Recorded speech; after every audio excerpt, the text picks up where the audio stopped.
February 21. From Leviticus. Then the Lord said to Moses and Aaron, "Give the following instructions to the people of Israel. Of all the land animals, these are the ones you may use for food. You may eat any animal that has completely split hooves and chews the cud. You may not, however, eat the following animals that have split hooves, or that chew the cud, but not both. The camel chews the cud, but does not have split hooves, so it is ceremonially unclean for you. The hyrax chews the cud, but does not have split hooves, so it is unclean. The hare chews the cud, but does not have split hooves, so it is unclean. The pig has evenly split hooves, but does not chew the cud, so it is unclean. You may not eat the meat of these animals, or even touch their carcasses. They are ceremonially unclean for you. Of all the marine animals, these are ones you may use for food. You may eat anything from the water if it has both fins and scales, whether taken from salt water or from streams. But you must never eat animals from the sea or from rivers that do not have both fins and scales. They are detestable to you. This applies both to little creatures that live in shallow water and to all creatures that live in deep water. They will always be detestable to you. You must never eat their meat or even touch their dead bodies. Any marine animal that does not have both fins and scales is detestable to you. These are the birds that are detestable to you. You must never eat them: the griffin vulture, the bearded vulture, the black vulture, the kite, falcons of all kinds, ravens of all kinds, the eagle owl, the short-eared owl, the seagull, hawks of all kinds, the little owl, the cormorant, the great owl, the barn owl, the desert owl, the Egyptian vulture, the stork, herons of all kinds, the hoopoe, and the bat. You must not eat winged insects that walk along the ground. They are detestable to you. You may, however, eat winged insects that walk along the ground and have jointed legs so they can jump. The insects you are permitted to eat include all kinds of locusts, bald locusts, crickets, and grasshoppers. All other winged insects that walk along the ground are detestable to you. The following creatures will make you ceremonially unclean. If any of you touch their carcasses, you will be defiled until evening. If you pick up their carcasses, you must wash your clothes, and you will remain defiled until evening. Any animal that has split hooves that are not evenly divided, or that does not chew the cud, is unclean for you. If you touch the carcass of such an animal, you will be defiled. Of the animals that walk on all fours, those that have paws are unclean. If you touch the carcass of such an animal, you will be defiled until evening. If you pick up its carcass, you must wash your clothes, and you will remain defiled until evening. These animals are unclean for you. Of the small animals that scurry along the ground, these are unclean for you: the mole rat, the rat, large lizards of all kinds, the gecko, the monitor lizard, the common lizard, the sand lizard, and the chameleon.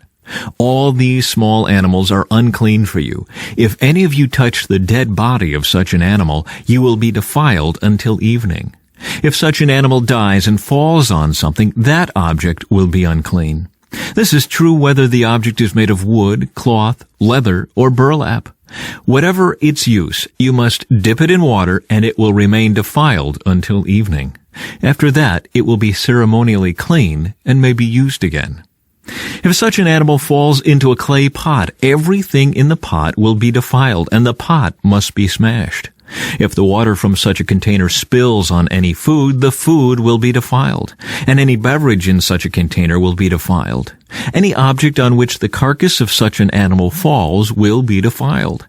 If it is an oven or hearth, it must be destroyed, for it is defiled, and you must treat it accordingly.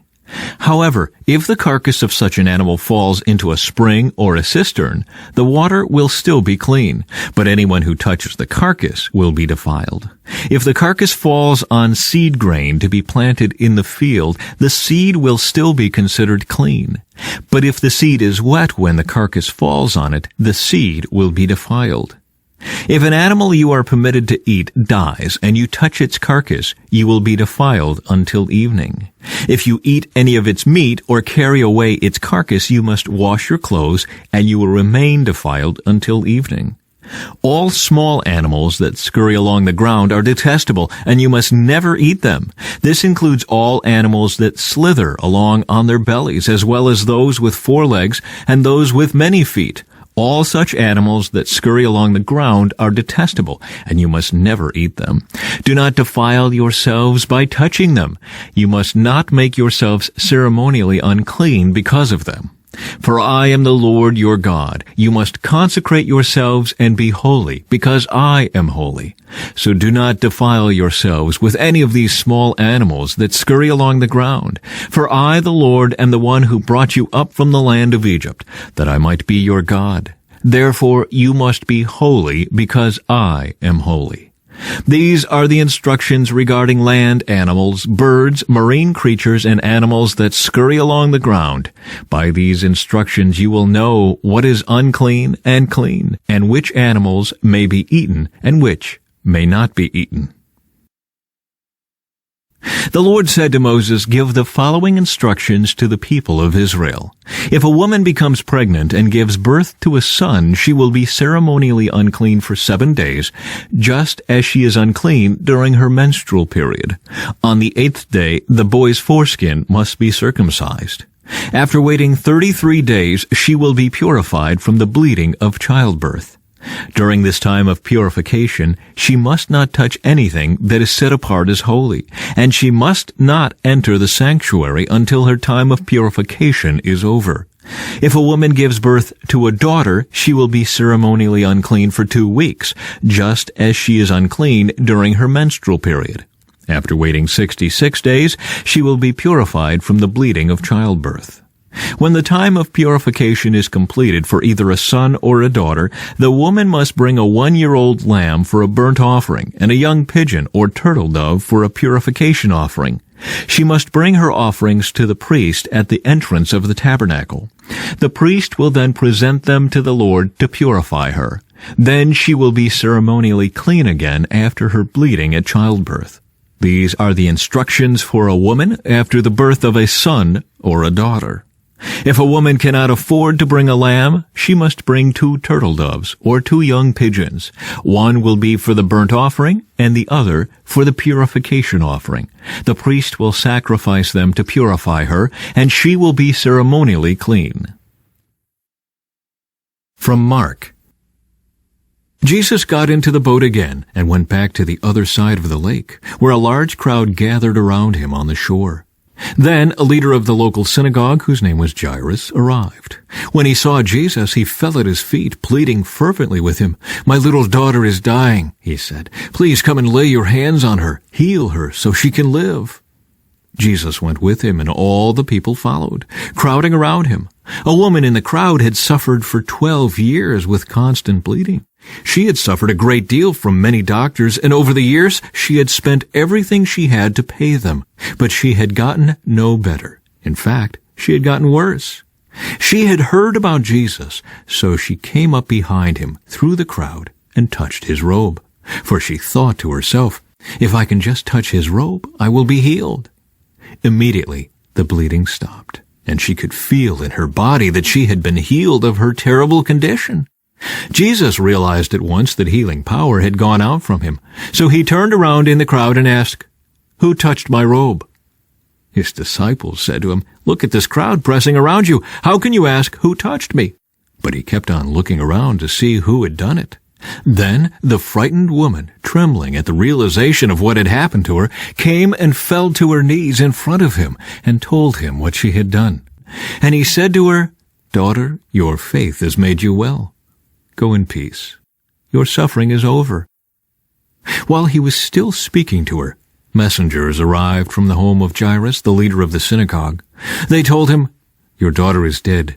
There's no use troubling the teacher now." But Jesus overheard them and said to Jairus, "Don't be afraid. Just have faith." Then Jesus stopped the crowd and wouldn't let anyone go with him except Peter, James, and John, the brother of James. When they came to the home of the synagogue leader, Jesus saw much commotion and weeping and wailing. He went inside and asked, "Why all this commotion and weeping? The child isn't dead. She's only asleep." The crowd laughed at him, but he made them all leave, and he took the girl's father and mother and his 3 disciples into the room where the girl was lying. Holding her hand, he said to her, "Talitha cum," which means, "Little girl, get up." And the girl, who was 12 years old, immediately stood up and walked around. They were overwhelmed and totally amazed. Jesus gave them strict orders not to tell anyone what had happened, and then he told them to give her something to eat. Psalm 38. O Lord, don't rebuke me in your anger, or discipline me in your rage. Your arrows have struck deep, and your blows are crushing me. Because of your anger, my whole body is sick. My health is broken because of my sins. My guilt overwhelms me. It is a burden too heavy to bear. My wounds fester and stink because of my foolish sins. I am bent over and racked with pain. All day long I walk around filled with grief. A raging fever burns within me, and my health is broken. I am exhausted and completely crushed. My groans come from an anguished heart. You know what I long for, Lord. You hear my every sigh. My heart beats wildly. My strength fails, and I am going blind.